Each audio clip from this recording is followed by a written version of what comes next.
Ryan Reynolds here from Mint Mobile with a message for everyone paying big wireless way too much. Please, for the love of everything good in this world, stop. With Mint, you can get premium wireless for just $15 a month. Of course, if you enjoy overpaying, no judgments, but that's weird. Okay, one judgment. Anyway, give it a try at mintmobile.com/switch. Upfront payment of $45 for 3-month plan, equivalent to $15 per month required. Intro rate first 3 months only, then full price plan options available. Taxes and fees extra. See full terms at mintmobile.com. This episode is brought to you by Abercrombie. There's nothing better than the perfect jean and going out top combo, or an outfit that perfectly matches your plans. Abercrombie's relaxed jean goes with every occasion. Date nights with something lace, or daytime with a cozy sweater.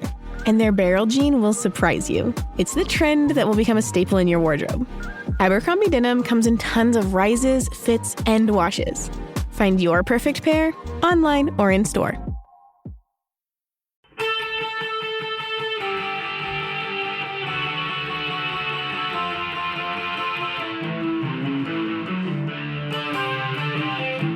This is the Daily Blast from the New Republic, produced and presented by the DSR Network. I'm your host, Greg Sargent.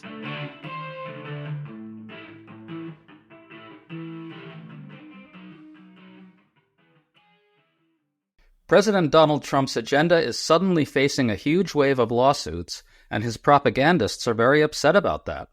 On Wednesday, White House Press Secretary Karoline Leavitt unleashed a long, angry tirade about the courts, claiming that the only constitutional crisis we're facing right now is in the judicial branch. It's hard to say whether this is about laying the groundwork to ignore judicial rulings or just working the judicial refs, but either way, it's an expression of weakness. They know their agenda is now vulnerable to legal challenges on many different fronts. Today we're talking about all this with legal commentator Leah Littman, author of the appropriately named book, Lawless. Leah, thanks for coming on. Thanks for having me. So here's White House Press Secretary Karoline Leavitt at the White House on Wednesday. Now, before I take questions, I would like to address an extremely dishonest narrative that we've seen emerging over the past few days. Many outlets in this room have been fear-mongering the American people into believing there is a constitutional crisis taking place here at the White House. I've been hearing those words a lot lately. But in fact, the real constitutional crisis is taking place within our judicial branch, where district court judges in liberal districts across the country are abusing their power to unilaterally block President Trump's basic executive authority. We believe these judges are acting as judicial activists rather than honest arbiters of the law, and they have issued at least 12 injunctions against this administration in the past 14 days, often without citing any evidence or grounds for their lawsuits. Leah, I don't know if her math is correct, but yes, there have been a lot of injunctions against Trump's agenda. Note that Leavitt is reading from a prepared statement there. The White House very deliberately put this message out there right now. What do you make of it? So there's a lot to unpack with this statement. One is it's a little rich for this administration to come in and all of a sudden have a problem with district judges issuing nationwide injunctions against president's policies. Because if you remember the last 4 years of the Biden administration and, before Trump 1.0, the Obama administration, it was district courts in Texas issuing nationwide injunctions against basically many of the things those presidents were doing. And you did not see any Republicans having any problems with that. And indeed having any problems with litigants judge shopping. So they would purposefully go to places where they could pick their judges here, right? Litigants are filing in courts where they don't actually know what judge they're going to draw. So that's one thing. Second is, she mentions 12 injunctions. I mean, okay, how many executive orders have you all issued, right? How many absolutely outlandishly illegal things have you done? It's a lot more than 12 by my count.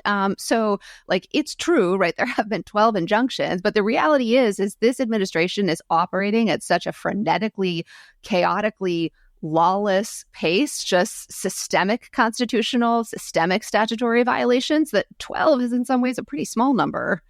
There's a reason the injunctions are flowing so furiously. Look in the mirror, people. So let's try to take stock of where things are now. The courts have blocked an across-the-board funding freeze, blocked access to Treasury Department payment systems, blocked the administration from laying off a few thousand USAID workers, blocked big cuts to medical research, blocked the transfer of 3 migrants to Guantanamo, blocked an end to birthright citizenship. That's only a partial list. Leah, I know some of these are not complete wins, but it still seems like the courts are really stepping up here. What's your overall assessment of what's happening? How many of these rulings do you think will survive? So I don't want to be overly rosy about what the courts are doing here. And so I guess I'd push back a little on the idea that courts are stepping up here, because I think in many of these cases, what courts are doing is just reaffirming the notion that in our constitutional system, Congress makes the laws, and that the executive branch is in fact subject to the laws. You know, some of the examples you mentioned, like USAID or funding freezes, those are all instances where it's up to Congress whether to dismantle an agency or restructure an agency. It's up to Congress about how to spend money and where money goes. So the executive branch was really asserting the authority to just completely run roughshod over a coordinate branch of government. And you just have courts saying, actually, that's not how this works. So they are stopping some of the more brazenly illegal, transparently illegal instances, again, in many cases where the executive branch is just disregarding Congress and acting in violation of congressional statutes. So I think a fair number of these are going to hold up down the road. And I think that speaks to just how, again, extreme the administration's positions are in some of these cases, and also to what kind of slapdash chaotic work they've done.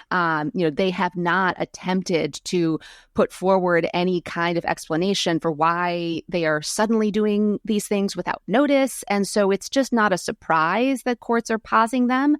But I also want to put this in perspective and say, look at all the things the administration is doing that courts haven't stopped, right? That they are not stopping. When you think about, for example, right, like all of these buyout orders, or the Trump administration reassigning career civil servants to their sanctuary cities task force and forcing other career civil servants out.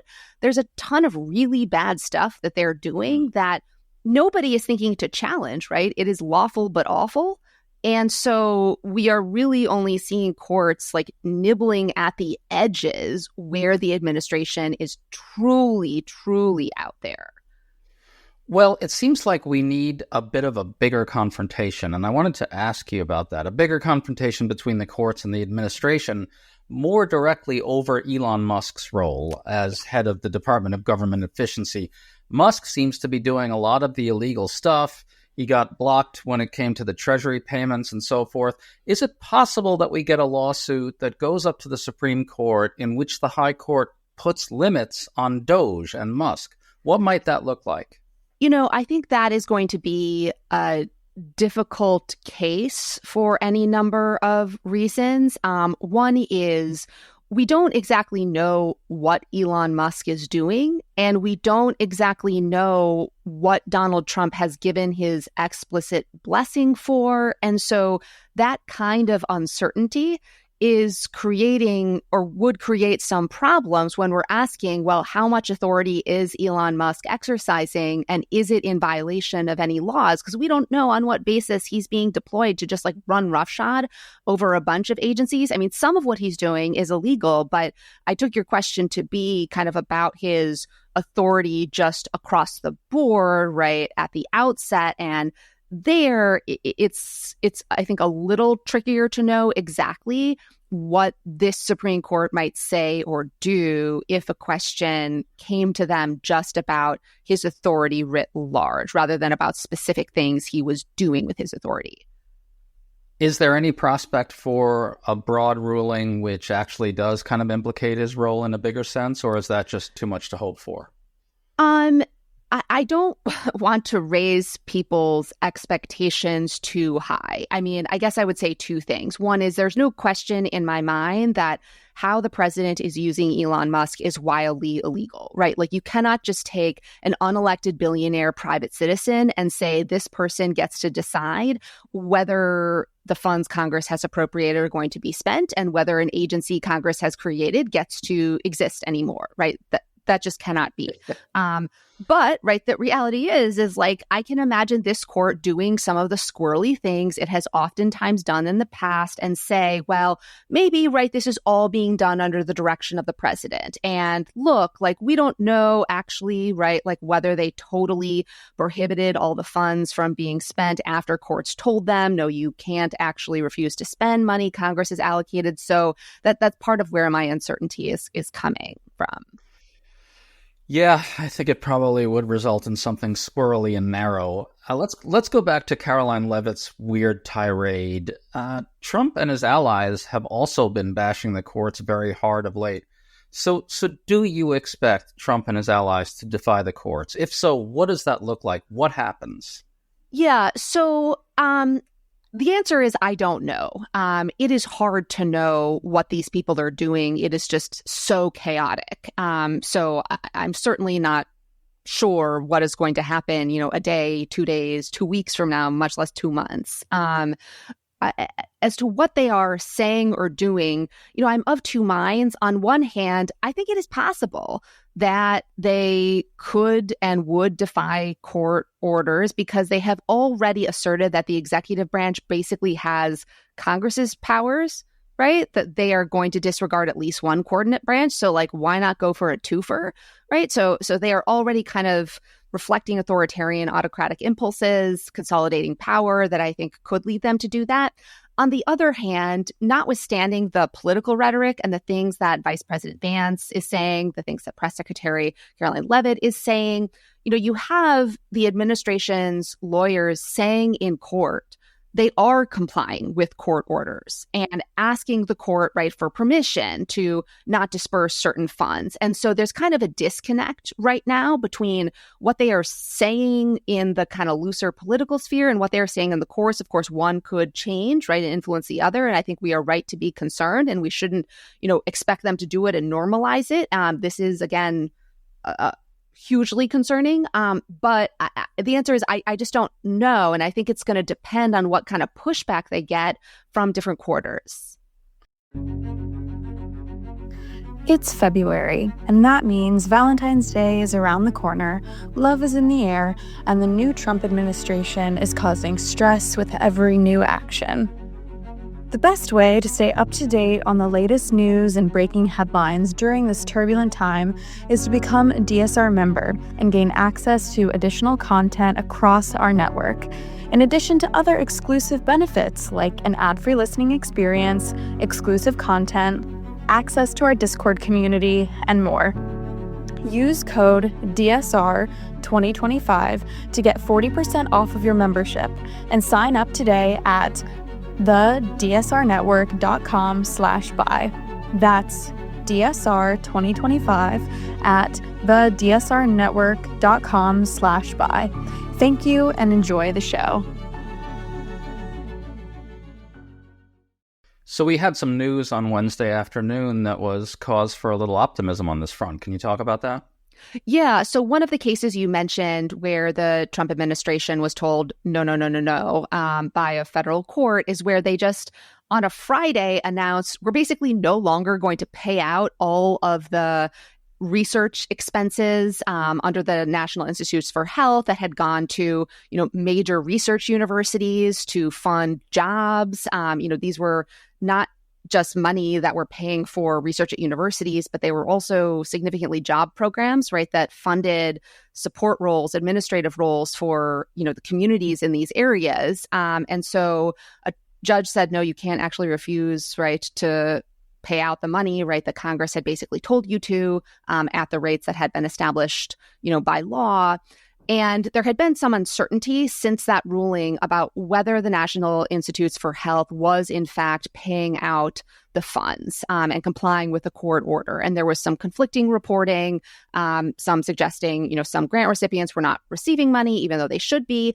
But on Wednesday afternoon, NIH, the people at the Trump NIH released a memo saying, the funding impoundment, right, refusing to pay out these funds was illegal. We are going to pay them out, right? Grantees are going to receive the federal money. And so that seems to be just a complete acquiescence with the court's ruling and saying, we are not going to hold up these funds. Like, we are going to disperse them as Congress has said we have to, and as a court said Congress told us we have to. So that's a sign that they're not going to put up a fight, at least in against some of these cases where it's both wildly illegal, hugely destabilizing, and they're receiving pushback from different quarters. I mean, over the last few days, you had some Republican senators raising concerns, again, because these grants fund jobs, right, in their states too. And so I think that's part of what was happening here. Well, speaking of Republican lawmakers, the Hill reports that a number of them are now calling on the Trump administration to respect court rulings. Senate Majority Leader John Thune grudgingly said he hopes Trump will listen to the courts. Senator Lisa Murkowski said the White House should comply with court rulings. I have to say, I'm glad to hear this from Senate Republicans, but if Trump does start to defy court rulings, should we have any confidence at all that Republicans will step up at that point? You know, I don't know. I think we should continue sounding the alarm and raising the specter of exactly how dangerous it is to have an executive branch that is completely unbound by the law. I mean, gosh, Congress, like, you were elected to something. Don't you want to do your jobs, right? The Constitution assigns you the power of the purse. That's like a huge deal, right? Just like stand up and do it. So I don't know, right, whether if the administration actually came out and said, we're going to defy this court order, what exactly Senate Republicans and Republicans in the House would do. I think I'm of two minds. Again, right, they seem willing to fall in line with Donald Trump, right, in many meaningful respects, right, that violate their own oath, right, that disrupt the constitutional system. On the other hand, I think it might depend what court order we're talking about. Again, if it's one of these things that the Trump administration is doing that could damage the entire United States economy, damage their own states, right, I think that's going to give them some additional pause. I think another thing that I come back to is Republicans control the courts, right? Like, they know, right, the courts are, at the end of the day, their friend, and the way that they have to implement some of the more unpopular parts of their platform. This is partially what I write about in the book. And so I think, like, Republicans right now view the courts as an ally, and I think they are not going to want to completely undo courts' authority. Right. Some of the Republicans with a bit of a longer memory know that the power pendulum is going to swing again, and they're going to need their judges to step up and stop Democratic stuff. It's probably worth noting, by the way, that these warnings or these demands for compliance with the courts from Senate Republicans come even at the time that they're rolling over entirely for Trump's nominees. Yes. Tulsi Gabbard just got confirmed as Director of National Intelligence, which is a travesty. Looks like RFK Jr. will unbelievably get in at Health and Human Services. God help us. Maybe some of these Republicans are glad to have someone else slowing down Trump, the courts, so they don't have to do it. They don't want to face, all sorts of blowback from MAGA and Trump voters, and, let's face it, death threats as well. What do you think, Leah? Yeah. No, I think that is, again, why I said I was of two minds about this, because they have fallen in line in important respects. I think something else that does give me some optimism, and I say this not as an optimist, is if you look at some of the polling, the things that Trump is polling favorably on are the more standard awful Republican policies like immigration, right, anti-trans bashing, but the like super weird Trump shit, right, like pardoning all the January 6th insurrectionists, right? Like, people aren't into that. And so that does give me some hope that at least on some of this stuff, they would be able to recognize, it would not be the end of their career in Republican politics, right? If they did something else and, gosh forbid, like the right thing. It's funny you say that, because the subtext of it is that a lot of Republicans are acting as if we are going to have elections going forward. Yes. That is true. I guess that is an implicit premise in what I have been saying.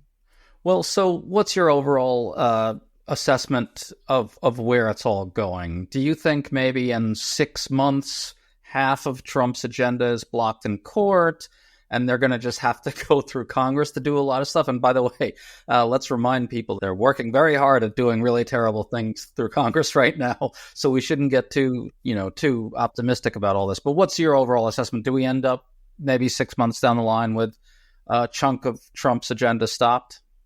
Yeah, I think at least a chunk of the agenda that he has floated thus far. And some of it isn't going to be stopped through the courts. I mean, you look at the tariffs, for example, right? Like that was something he seemed like he cared a lot about. But then when he got pushback on that, and it seemed like the markets were going to respond negatively, he quickly rolled back, the tariffs on Mexico and Canada. So, I do think a good amount of what he is trying to do right now, has been trying to do, is not going to go through.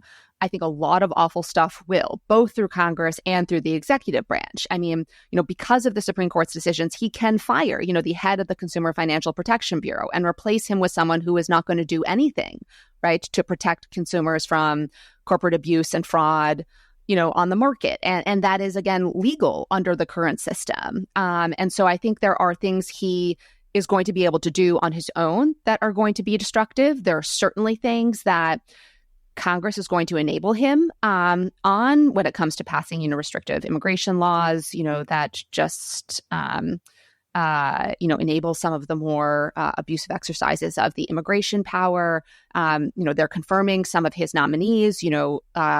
We don't know exactly what RFK is going to do at HHS, when it looks like he is going to take the helm of that agency, but he could do an awful lot of damage. And some of it might be legal. So I think some of it is going to be blocked 6 months out from now, but we are still going to be serving the wreckage in that case.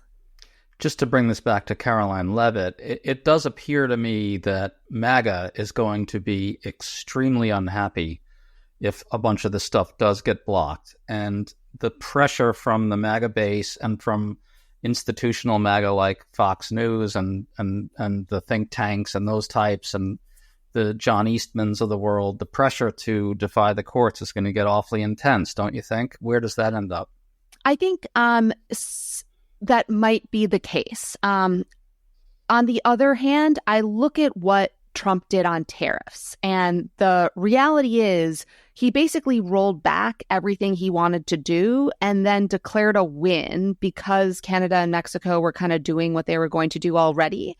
And so there is, right, a world in which, right, like courts strike down a lot of what he does. He signs some meaningless executive order and just declares a win, even though, right, like a court has blocked the actual policy, and all he is able to do at the end of the day is just establish some working group of super weird people who are going to issue some weird report that we're all going to laugh at. And, and so I don't know. Again, I think that is one possibility. But I think you're right that, of course, they are laying the intellectual groundwork, right, and getting the kind of fringe movements, in legal circles, right, to support them in various different respects. But I don't know exactly how it's going to play out. And they're raising the expectations of MAGA voters that the courts will be defied, which that to me is a really worrying point. Yes. Because what it ends up doing is they're really going all the way out to casting the courts as the enemy of Trump and MAGA. And once they start down that road, who the hell knows what happens? And a part of me wonders if they almost like need to do this because they always need an enemy, right? They always need to be the victim. And in a world in which they control Congress, right, they can't really be blaming the Senate and the House when their, false promises, right, fail to become reality.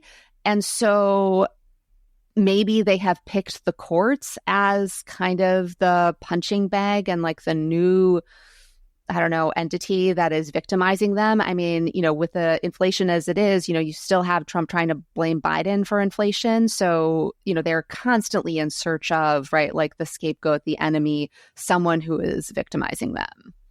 Can't they just blame everything on Biden instead of blaming it on the courts? I think that's going to become increasingly difficult, but perhaps. We can hope. Well, Karoline Leavitt certainly signaled, a pretty ugly future for all this stuff. Leah Littman, thank you so much for talking to us. Great discussion. Really appreciate it. Thanks for having me.